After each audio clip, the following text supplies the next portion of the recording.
Bonjour à toutes et tous, je suis Anne Reboux, je suis la cofondatrice avec mon frère Charles de l'entreprise RBX Création, qu'on a créée en 2016 et qui est basée à Neuillac, donc dans le sud de la Charente-Maritime, en Nouvelle-Aquitaine, et qui est reconnue jeune entreprise innovante, c'est le petit logo rouge ici. Et aujourd'hui, je suis ravie de vous présenter notre projet Aironi. Pour revenir un petit peu en arrière, nous, on a démarré notre activité avec la création d'une marque de vêtements et d'accessoires qui s'appelle Gorfou. Et comme beaucoup de personnes qui ne viennent pas du textile et qui créent leur marque, on a été choqués par l'impact de ce secteur sur l'environnement. Et donc, on a décidé d'utiliser des matières qui sont moins connues et qui ont un meilleur impact sur l'environnement pour créer nos produits. Donc du chanvre artisanal qui protège naturellement des UV, dont on fait des casquettes, de l'ortie, de l'aramie, dont on fait des portefeuilles, et puis du liège, donc à partir duquel on produit des sacs à dos. Et à partir de là, on s'est vraiment concentré sur les matières. Et comme ça a été dit ce matin, les matières, c'est une grosse part du problème auquel on est confronté aujourd'hui, sachant que l'industrie textile représente 4% des émissions de gaz à effet de serre mondiales, ce qui est l'équivalent des émissions de la France, du Royaume-Uni et de l'Allemagne réunies. Et parmi ces émissions, 38% vient de la production de matières. Et toute la partie bleue, donc quasiment 70%, c'est toute la partie amont de la chaîne de valeur. Donc il y a vraiment un gros sujet sur la production de matières pour améliorer notre impact. On est parti du constat suivant. En fait, parmi les fibres ou catégories de fibres textiles que l'on voit ici, il y en a une qui connaît la plus forte croissance ces 10 dernières années. Donc, je ne sais pas si vous saurez laquelle, mais c'est les fibres cellulosiques régénérées, qu'on appelle aussi fibres artificielles, et dont la plus connue est la viscose, qui a été évoquée tout à l'heure, qui est la 3e fibre produite au monde après le polyester et le coton. Et donc ces fibres, elles ont un taux de croissance très élevé, qu'on voit ici, et qui s'explique par le phénomène de cellulose gap. Donc le cellulose gap, c'est cet écart qui est entre les deux barres rouges. Donc l'écart entre la demande croissante en textile, qui s'explique par l'augmentation de la population mondiale et de son niveau de vie, et en face, la production de coton, qui est en bleu, qui atteint ses limites, vu la raréfaction de l'eau et des terres arables. Et ça vient profiter aux fibres cellulosiques régénérées parce qu'elles ont des qualités, notamment de respirabilité, que n'ont pas en fait les fibres synthétiques en face. Et puis, elles ont aussi des atouts environnementaux, puisque ce sont des fibres qui viennent d'une ressource renouvelable, la cellulose, qui sont biodégradables, qui sont polyvalentes, qui ont une grande aptitude à la teinture, etc. Les fibres synthétiques dominent malgré tout l'industrie textile et ce sont des fibres dérivées du pétrole, ce qui crée un certain nombre de problèmes, notamment la pollution plastique. Je voudrais quand même en parler parce que même le polyester recyclé, quand on lave des vêtements qui sont faits dans cette matière, ça libère des microfibres de plastique qui se retrouvent dans les océans et qui remontent jusqu'à nos assiettes. Mais d'où vient la cellulose? Alors la cellulose, donc, comme je disais, c'est une ressource renouvelable, c'est le polymère naturel le plus abondant sur Terre, et aujourd'hui, ça vient principalement du bois. Donc hêtre, pin, eucalyptus, bambou, acacia, tous sont issus de forêts, ou plutôt de plantations, et ça pose aussi un certain nombre de problèmes. Là, on voit l'exemple d'une plantation d'eucalyptus au Brésil. C'est une monoculture. Et donc, ça annihile toute biodiversité. Ça entraîne des risques d'incendie, de la déforestation, des conflits fonciers. Mais il existe d'autres sources de cellulose. Et c'est vraiment ça le point de départ de notre projet. C'est qu'on s'est dit qu'on allait faire des fibres cellulosiques régénérées, mais à partir d'une plante annuelle, dont la France est le premier producteur d'Europe, 4e au monde, et qui a un fort taux de cellulose, le chanvre. Ah, ça marche plus. Donc, en résumé, notre projet Aironi, c'est combiner une agriculture durable, donc je vais détailler ça après, avec des technologies innovantes pour produire des matériaux polyvalents et qui peuvent ainsi concurrencer le polyester, le coton, la cellulose de bois et même les fibres de verre. Donc on utilise ce nom de marque Aironi pour désigner nos nouveaux matériaux à base de chanvre. Pour nous, matériaux du futur, ça rime vraiment avec agriculture, et une agriculture durable. Donc la première chose, c'est la rotation des cultures. C'est bon pour les sols, ça aide à régénérer les sols. Nous, le principal producteur avec qui on travaille, il alterne 8 cultures sur un même champ. Le chanvre, c'est une très bonne tête de rotation. Ça aide à augmenter le rendement des cultures suivantes, notamment des céréales. Le deuxième point, c'est la gestion de l'eau. Le chanvre a de très faibles besoins en eau. Généralement, il n'est pas irrigué. Le troisième point, c'est les intrants chimiques. Le chanvre, c'est une plante qui pousse vite, qui est résistante, donc pas de pesticides. Et puis, le quatrième point, qui est aussi important pour nous, c'est de ne pas être en concurrence avec le débouché alimentaire. Donc, on travaille dans un protocole agricole spécifique dans lequel les agriculteurs récoltent les graines. Ces graines, elles peuvent être valorisées sous forme d'huile. C'est des graines oléagineuses. J'ai mis l'exemple de l'huile des chanvres de l'Atlantique, qui est aussi près d'ici. Mais on a un représentant de Chanvre des Landes qui valorise aussi le chanvre en alimentaire en circuit court. Et puis, une fois qu'on a récupéré l'huile de chanvre, qui est très riche en oméga 3 et 6, il nous reste de la farine, qui est riche en protéines.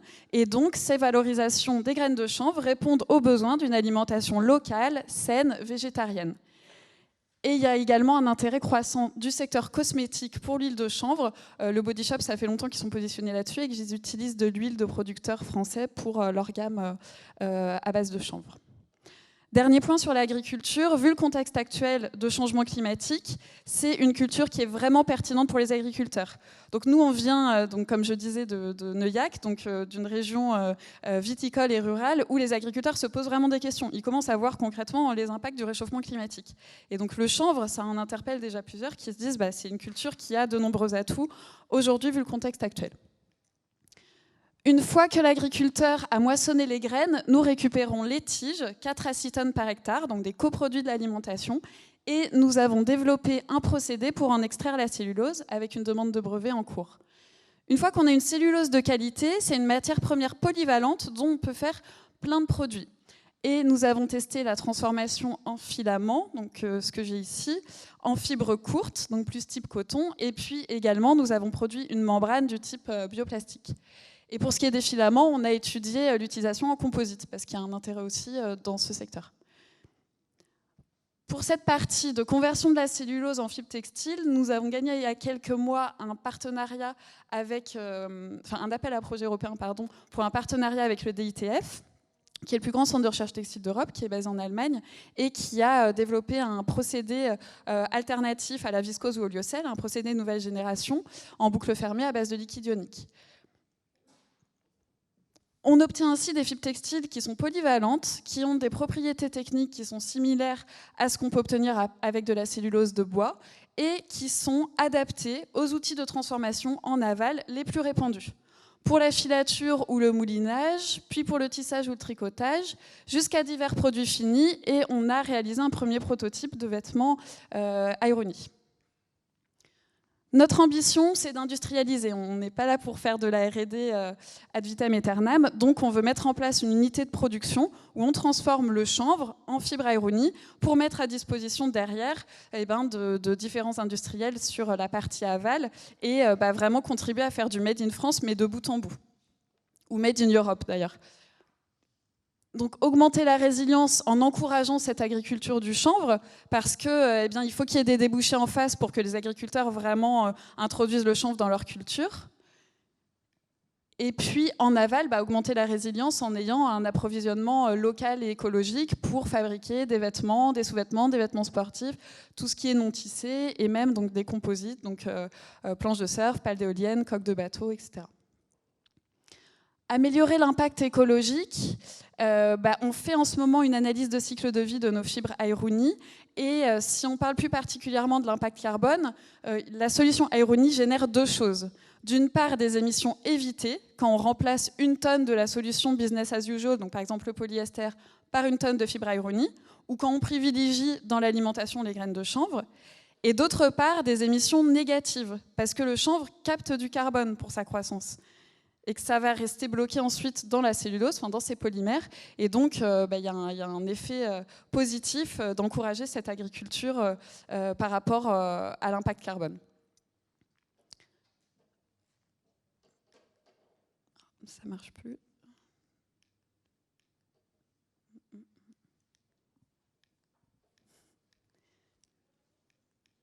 Il y a peut-être une animation qui avait sauté quand j'ai repris la présentation, peut-être. Sinon, Fred, tu peux voir si tu peux nous passer la la diapo. Ah, c'est bon, ok. Ah non, je suis allée trop vite, je crois que j'ai oublié. Voilà. D'abord, l'équipe derrière Aeronie, c'est donc ce que je disais, mon frère et moi. On est motivés donc, tous les deux par le contexte actuel du changement climatique. Forcément, on a envie d'agir et d'essayer de trouver des solutions efficientes et le plus rapidement possible parce que le changement climatique, lui, n'attend pas. On est tous les deux on n'a pas de background textile. Mon frère était podologue formé au design des chaussures, c'est ce qui l'a amené aux matériaux. Et moi, j'étais consultante pendant plusieurs années. On est entouré d'experts sur la partie agricole, la partie contrat et la partie propriété intellectuelle. Et puis, on a développé un écosystème sur une grande partie de la chaîne de valeur, en partant de l'agriculture. Donc, le principal partenaire agricole avec qui on travaille, c'est Chanvre-Mélois, qui est basé près de Niort, donc là aussi en région Nouvelle-Aquitaine. Il faut savoir que la région Nouvelle-Aquitaine accompagne la structuration de la filière chanvre depuis peu et que le modèle de bassin de Chanvre-Mélois les intéresse particulièrement comme modèle de bassin qui pourrait être reproduit sur d'autres territoires. On travaille avec des laboratoires, donc j'ai parlé du DITF, mais aussi l'ENSMA, donc ça c'est sur la partie composite, Canoë à Bordeaux avec qui on a fait nos premiers filaments. Des industriels textiles ont déjà fait des tests, donc Emmanuel Lang sur le tissage ou Tricot de la Tour qui est en Nouvelle-Aquitaine sur le tricotage. Et puis on a tissé des liens avec des équipementiers et des sociétés qui installent des sites industriels pour anticiper justement la phase d'industrialisation. Les premiers, on va dire, soutiens au projet, ça a été l'Agence Développement Innovation Nouvelle-Aquitaine pour réaliser nos preuves de concept. En ce moment, on fait des travaux qui sont soutenus par l'ADEME et par LEADER, donc qui est une aide européenne attribuée par notre communauté de communes. ELITE, c'est l'appel à projet européen dont je parlais avec le DITF. Et puis, pour notre prochaine étape, qui est l'optimisation du process et une production pilote, l'Agence de l'eau va nous accompagner. Et puis, on espère également la région Nouvelle-Aquitaine. Et les marques, je pose la question parce que donc vous voyez dans notre écosystème il n'y a pas tellement de marques et pourtant on a beaucoup parlé aujourd'hui de synergie, de collaboration et nous on pense que ça serait super pour avancer plus vite aussi et parce que les marques sont les prescripteurs et les premiers utilisateurs de matière, de travailler avec des marques qui souhaiteraient s'impliquer sur l'amont de leur chaîne de valeur pour améliorer leur impact et s'engager. Je rappelle ici quelques engagements qu'il y a déjà eu de la part de pas mal de marques. Pour le climat, il y avait soutenir l'adaptation au climat et la résilience à travers des approvisionnements en matières premières clés durables. Pour la biodiversité, je ne vais pas tous les lire, mais en gros, je ne sais pas si ça vous dit quelque chose, mais ça, c'est des engagements qui ont été pris près d'ici l'année dernière. C'est le Fashion Pact. Et j'espère vous avoir convaincu que le projet Aeronie est une solution à ces objectifs. Et peut-être un dernier mot pour conclure. Donc nous, on fait de l'innovation d'impact, pour reprendre le terme énoncé ce matin. Et l'innovation, c'est quand même très concurrentiel. Donc c'est vrai qu'on pense que ça serait vraiment dommage que l'idée soit reprise ailleurs parce que c'est une possibilité. Les autres projets chanvre textile en France sont différents du nôtre, mais par contre, sur ce qui se fait dans d'autres pays, notamment des pays scandinaves, etc., il y a aussi beaucoup d'innovation. Donc voilà. Et n'hésitez pas si vous avez des questions. Merci. Merci Anne. On peut t'applaudir parce qu'il y a de l'engagement, il y a de l'innovation et puis il y a un idéal. Voilà, sur un moment donné, sur un de tes schémas, on parle de l'agriculture, on a une boucle, ça paraît merveilleux, on mange, il y a les agriculteurs, on est tous responsables et à la fin on a des beaux vêtements, donc un idéal qui paraît tangible quand on le voit. Donc effectivement, tu lances un appel aux marques. Voilà, il n'y a plus qu'à. Là, on a envie de dire il n'y a plus qu'à parce que je crois qu'on te tend, on te tend une carte. Merci beaucoup. Oui. Alors, on va faire juste une petite réaction parce que du coup, j'ai vraiment laissé Anne aller au bout de sa démonstration. C'était très bien et je voudrais que chacun puisse avoir le même timing. Et il y a encore des temps d'échange. Anne, si tu restes avec nous jusqu'à la fin pour que tout le monde puisse échanger avec toi. Oui, bonjour, Pierre-Gilles Point, ADI Nouvelle-Aquitaine pour Bidart. Donc, c'est avec mes collègues de Limoges, je crois, que vous travaillez. De Poitiers. Poitiers, d'accord. Ma question porte, vous avez parlé de liquide ionique avec les Allemands. Est-ce que vous savez quelle famille de liquide ionique? Est-ce que c'est des liquides halogénés ou En fait, on en teste différents. Donc là, je ne peux pas trop rentrer pour l'instant dans le détail. C'est encore un peu confidentiel, mais nous, en fait, on a toujours à l'esprit d'être le plus résilient possible et d'avoir le moins d'impact possible. Donc forcément, on veut favoriser ce type de solvant dans le processus de transformation. Et enfin voilà, pour l'instant, c'est tout ce que je peux. Allez, c'était rapide. Une deuxième question, si vraiment il y a les envies. Une réaction? Oh, ils sont gentils. Anne, ton propos était très clair, c'était très enrichissant. Et si tu restes avec nous, j'espère que d'autres viendront à ta rencontre après. Merci beaucoup.